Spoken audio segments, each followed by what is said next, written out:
जय हिंद दोस्तों, स्वागत है आप सभी का हमारे YouTube चैनल में। आज हम बीए थर्ड ईयर शिक्षा शास्त्र प्रथम प्रश्न पत्र का आज हमारा 7वां वीडियो यानी कि 7वां चैप्टर, जिसका नाम है व्यक्तिनिष्ठ अनुदेशन प्रणाली, इसके बारे में हम पढ़ने वाले हैं सारा कुछ। यानी कि इसका जो ऑप्टिकल क्वेश्चन बनने वाला है, ऑप्शंस सारे कुछ कवर करेंगे और अच्छे से कवर करेंगे। जितना क्वेश्चन है सब आपको समझ में आ जाएगा।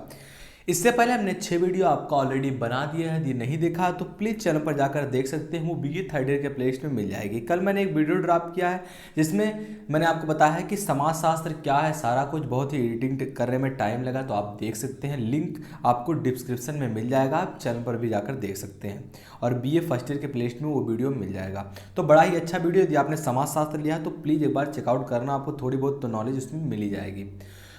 तो जो ये आपका है पहला क्वेश्चन कह रहा है कि व्यक्तिगत अनुदेशन प्रणाली का जन्म हुआ था। कब हुआ था व्यक्तिगत अनुदेशन प्रणाली का जन्म? यानी कि शुरुआत तो 1963 ईस्वी में हुई थी। तो करेक्ट आंसर ऑप्शन बी हो जाएगा। दूसरा प्रश्न क्या कह रहा है कि व्यक्तिनिष्ठ अनुदेशन प्रणाली को जन्म दिया, किसने दिया जन्म? इसके फादर कौन है? बड़ा ही इंपॉर्टेंट प्रश्न है आपके लिए, आप पूछ भी सकता है। तो इसके जन्मदाता कौन है, इसके फादर कौन है? तो फ्रेड केलर इसके जन्मदाता हैं। किसके? व्यक्तिनिष्ठ अनुदेशन प्रणाली के।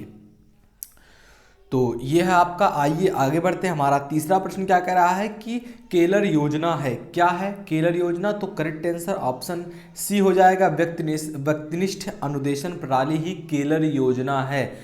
व्यक्तिनिष्ठ अनुदेशन प्रणाली ही क्या है? केलर योजना है। तो आपसे प्रश्न भी पूछ सकता है, 2-3 नंबर बढ़ा के आपसे हेडिंग भी बना सकता है कि केलर योजना क्या है। तो आप लिख सकते हैं कि ये व्यक्तिनिष्ठ अनुदेशन प्रणाली के अंतर्गत आता है। तो यहाँ से आपका ये भी तैयार हो गया और ऑप्शन भी।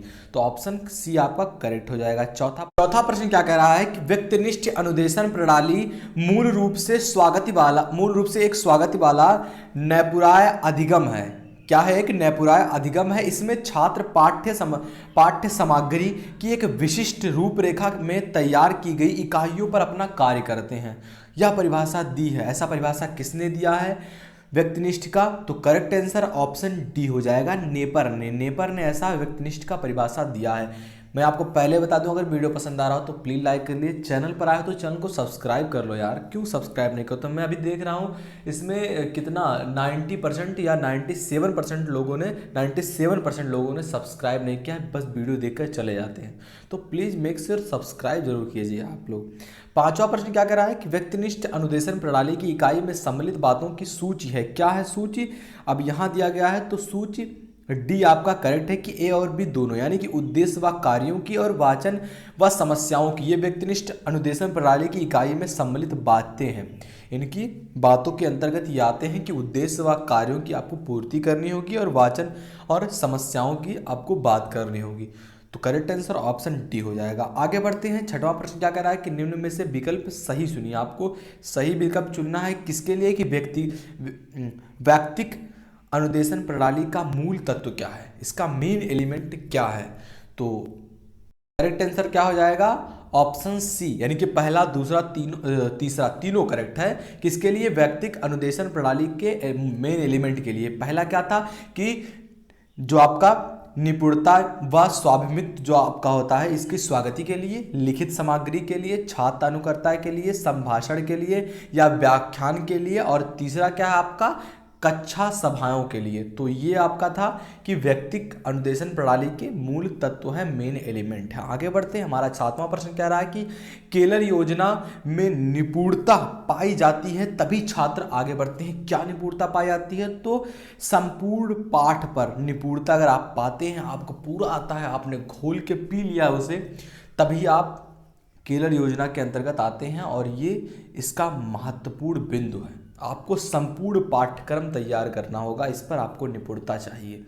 8वां प्रश्न कह रहा है, और एक बात और, कि आपको भी अपने सिलेबस पर पूर्ण निपुणता चाहिए, तभी आप अच्छे नंबर गेन कर सकते हैं। और एक वीडियो जल्द ही आ रही है जिसमें मैं आपको बताने वाला हूं कि आप कैसे लिखें ताकि आपको अच्छे नंबर आ सके। जितने आपके पास नॉलेज है उससे भी ज़्यादा एफर्ट डालकर आप हमारे टिप्स के माध्यम से, हमारे ट्रिक्स के माध्यम से आप चीज़ों को समझ पाएँ और अच्छे नंबर गेन कर पाएँ।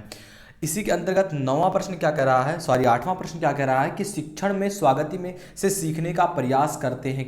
कौन करते हैं? तो छात्र आपका करेक्ट आंसर हो जाएगा। 9वां प्रश्न कह रहा है कि व्यक्तिगत अनुदेशन प्रणाली में संपूर्ण अनुदेशन होता है, कहाँ होता है, क्या होता है, कैसा होता है? लिखित होता है। 10वां प्रश्न कह रहा है कि अनुदेशन तकनीकी का अर्थ है, क्या है? सूचना देना ही अनुदेशन तकनीकी का अर्थ है। सही मायनों में इसका तात्पर्य है क्या? सूचना देना। अगला प्रश्न इंपॉर्टेंट है, आपके लिए आ सकता है क्वेश्चन कि अनुदेशन जो है के पक्ष हैं, क्या है? तो उपरोक्त सभी, यानी कि ज्ञान से भी जुड़ा होता है, भावों से भी जुड़ा होता है और मन से भी जुड़ा होता है। तो करेक्ट आंसर आपका ऑप्शन डी हो जाएगा, ये सभी, उपरोक्त तो सभी। 12 नंबर का प्रश्न कह रहा है कि जिन छात्रों ने पाठ्यक्रम का अध्ययन पूरा कर लिया है उन्हें कहते हैं, आप क्या कहते हैं? तो छात्र अनुकर्ता कहते हैं उन्हें।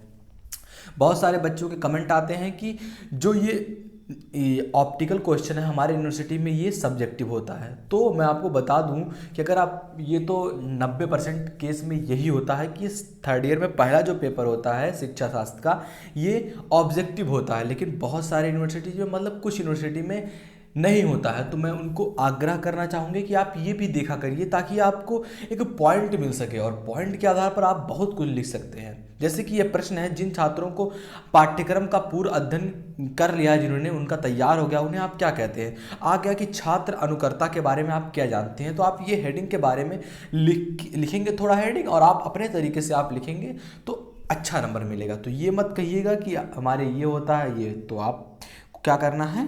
पूरा लिखना है, पूरा ध्यान देना है एक एक चीज़ पर और अच्छे समझते चलना है। आगे बढ़ते हैं। हमारा 13 नंबर का प्रश्न कह रहा है कि छात्र अनुकर्ता द्वारा कार्य संपन्न होता है, कहाँ संपन्न होता है? तो करेक्ट आंसर ऑप्शन डी हो जाएगा, उपयुक्त सभी।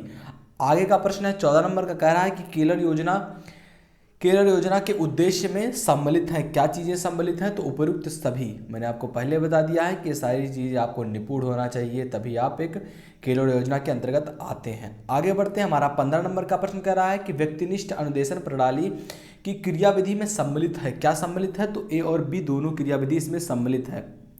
ए और बी क्या है? इकाई की प्रस्तावना का अध्ययन व उसे व्यवहारिक रूप देना। जो आप इकाई पढ़ें उसकी प्रस्तावना और उसका अध्ययन बड़ा ही सुगमता से करें और उसे व्यवहारिक, आपके जो प्रैक्टिकल जीवन है, मानव जीवन है, इसमें आप उसे रूप दे सकें। यही व्यक्तिनिष्ठ अनुदेशन प्रणाली का क्रियाविधि है।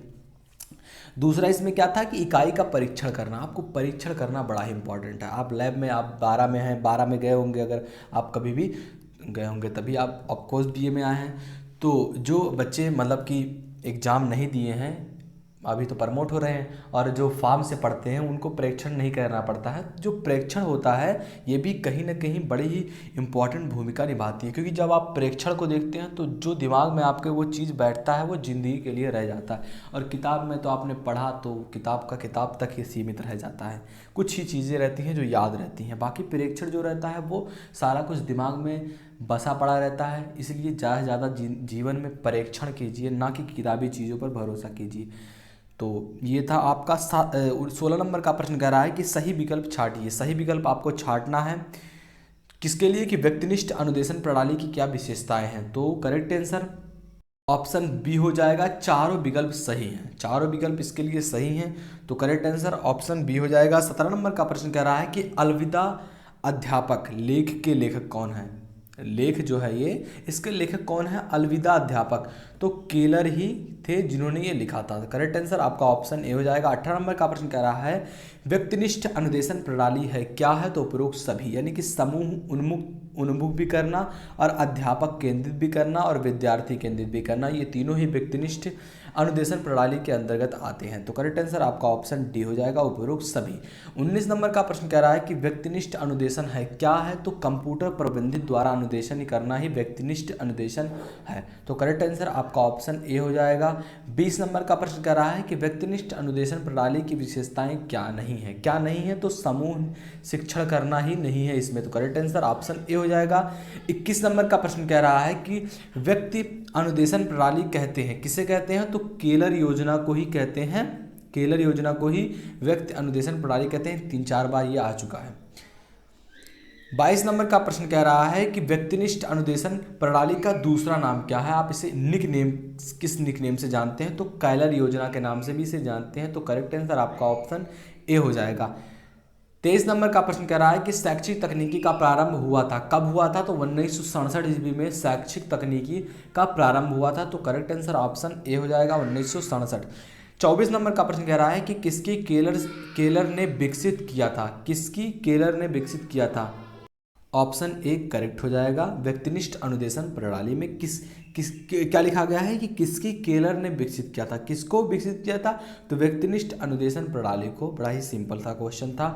आगे बढ़ते हैं, हमारा 25 नंबर का लास्ट प्रश्न कह रहा है कि व्यक्तिनिष्ठ अनुदेशन प्रणाली को और किस नाम से जाना जाता है? और किस नाम से जाना जाता है? तो केलर योजना। 2-3 बार ये प्रश्न आ चुका है।